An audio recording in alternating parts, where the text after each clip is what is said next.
Racing sims can be some of the best experiences in VR. Whether you've dreamt of taking a supercar around a GP circuit or flinging a hatchback around the Nürburgring, you can bring your dreams to life in virtual reality. Today I'm going to take you through some of my favourites.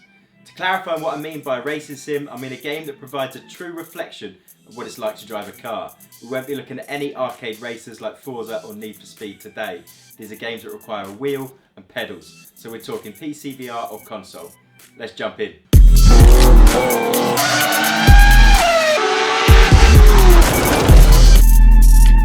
First on the list is Assetto Corsa. Now this game has an enormous player base. It released in 2014 and it's still going strong. I'll be honest, the visuals out of the box aren't great. It looks dated, you can tell it's a 2014 game. But don't let that put you off, this game has an incredible community that has built mods that completely change the visuals. If you're going to be playing the game, then you need to be playing it with the Soul mod and the Content Manager mod. They make the game so much more playable. Mods aside, with all the DLC included, the game has 177 cars and 19 tracks. And the Ultimate Edition that includes all the DLC goes on the Steam sale constantly. I've seen it go for as low as $8. The force feedback in the game is decent. It's not quite as refined as some of the games you're going to see later on the list, but there are no standout issues. If you just want to get into a sim racing game and have some fun, maybe do a bit of drifting, create an out there custom lobby with some mates, or jump in an F1 car in a genuinely competitive race, then this game is for you.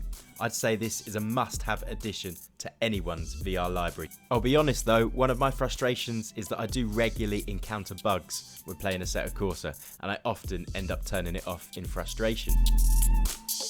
Next up on my list is Automobilista II. This is one of the more recent titles, released in 2020 by Razer Studios. I'll be honest, this is probably my favourite choice on the entire list, although I don't believe that is the popular opinion. For me, this game stands out visually, particularly in virtual reality. The lighting is fantastic and the weather effects are brilliant. The game is constantly updated. Almost every time I open Steam, there's an update for Automobilista II. The reason why not everyone agrees with my opinion is that the online player base is quite small in comparison to some of the other games discussed today. That can make finding a multiplayer race difficult. Many of the tracks, but not all of them, are laser scanned, giving you a near perfect replication of the true track. The game features a strong and growing list of cars and tracks, though some of them are unlicensed replications of true cars and tracks, so it may not be immediately obvious what you've got. For me, it's just an incredibly smooth and enjoyable experience every time I fire this game up.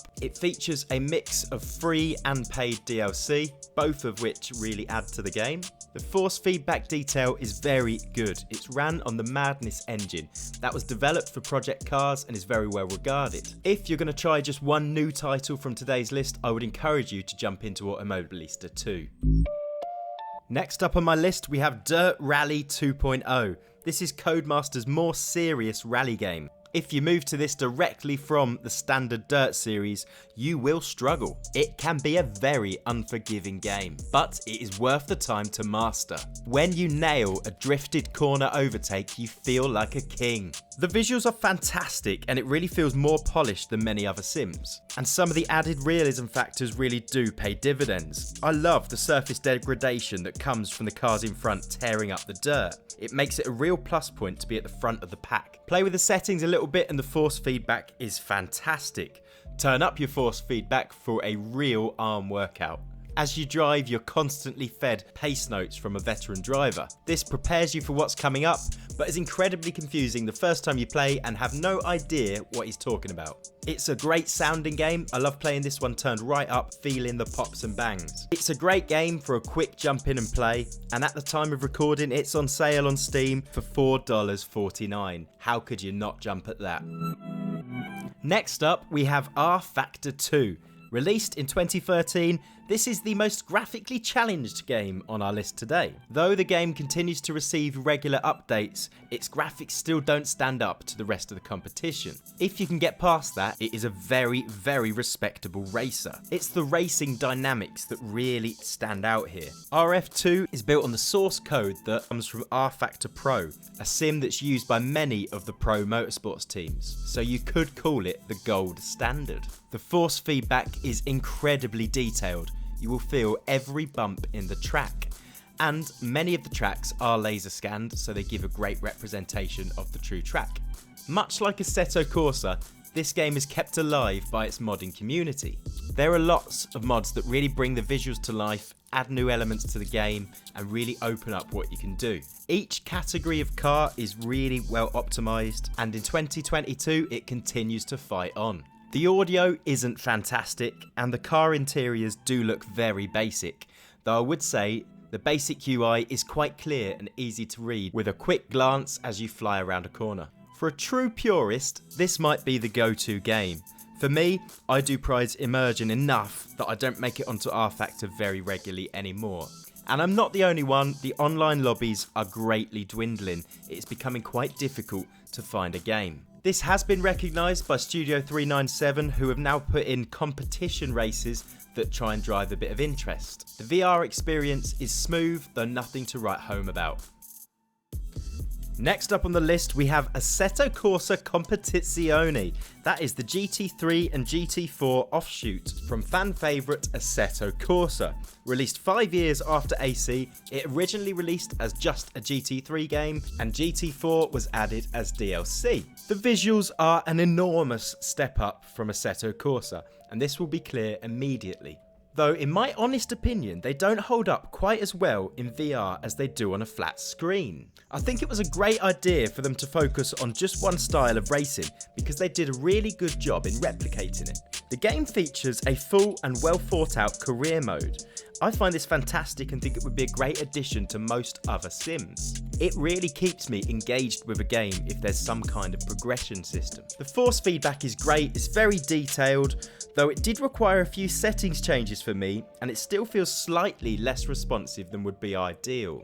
But I can get past it for the beautiful visuals. The night racing in particular looks incredible. It feels so much more polished than AC. The AI is very good, making the single player games surprisingly rewarding. And the online multiplayer is still very active. You will find games, although the more popular tracks, the likes of Spa, do take up the majority of the online races. As GT4 was added a bit later down the line, it is rare that you will find a lobby of just GT4 cars. This is a definite winner and a game I return to very often. The last game to make our list for today is iRacing, the most expensive racing experience. iRacing brings a subscription system to play. I hate subscription models, but let's say you can get past that. Once you're into the game, at least you're getting so much content for that subscription. But no, you then need to pay for the cars and the tracks on top of your monthly subscription. But alright, we can do that. At least once you've done that, the game's gonna look fantastic. But no, the visuals have barely had an update since its 2008 release date. So why is this game so continually popular? Well, that comes down to the physics and the multiplayer experience. The physics are very good. The game is often played by many famous pro drivers. It's a very responsive, very detailed game with lots of laser scanned tracks, even laser scanned cars, and it's got the most competitive multiplayer system you will ever find. The downside of the online multiplayer is that you can only enter races that include cars that you already own, and there's a lot of cars and not many races. But when you get into a race, it's a very balanced experience. There's a fixed setup, so every car is set up exactly the same, given a very balanced playing field. Your ranking is based on your iRacing license, which is driven by a safety rating and your participation. That will decide which league you're in. If you want to get promoted, then drive safely and consistently. Things get very sweaty and very competitive. Jump into any online iRacing forum and you'll see thousands of people arguing about whose fault a particular crash was. Bump another car and your safety rating goes down. Come off the track and your safety rating goes down. You get the point. All that focus does breed some very incredible racing and the kind of consistency that you just don't see in any other game. In VR, the game looks okay, but I would say that the VR controls are very good. Most other games, you need to rely on having a mouse to hand or using the mapped controls on your steering wheel, whereas in iRacing, motion control is built straight in, making the menu navigations a breeze. I currently have a membership for the game, but I will be cancelling it soon as I can't justify the monthly cost. Thanks for sticking with me, everybody. Hope you enjoyed that. If you want to see how much fun you can really have in a racing sim, then last year I did a video about the effects of alcohol on racing sims. It's Probably the most fun I've ever had making a video. Before you go, a like or a sub to the channel would be amazing. I'll see you next time. Thank you very much. Goodbye.